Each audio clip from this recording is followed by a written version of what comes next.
Pump கேசிங் கழட்டியாச்சு.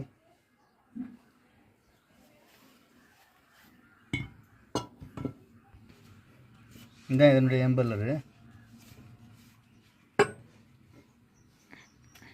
பம்பில் பாருங்கள், எல்லா பம்புலையும் இந்த மாதிரி டைரெக்ஷன் கொடுத்துருப்பாங்க. அதாவது எம்பல்லர் எந்த டைரெக்ஷனில் சுற்றணும் அப்படின்ட்டு அந்த டைரெக்ஷனில் சுற்றினா மட்டும்தான் உங்களுக்கு வாட்டர் ப்ரெஷர் கிடைக்கும்.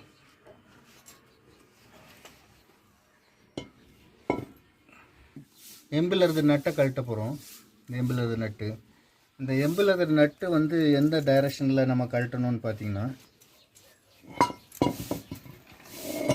இந்த ஏரை கொடுத்துருக்காங்க இல்லைங்களா, இந்த ஏரை கொடுத்துருக்க டைரெக்ஷனில் தான் அது லூஸ் ஆகும். சப்போஸ் இந்த ஏரை இப்படி கொடுத்துருந்தாங்கன்னா உங்களுக்கு நீங்கள் வந்து அதனுடைய அந்த டைரெக்ஷனில் தான் நீங்கள் லூஸ் பண்ண வேண்டியிருக்கும். இது வந்து எளிமையான ஒரு முறை. இந்த டைரெக்ஷன்லேயே நம்ம கழட்டிக்கலாம்.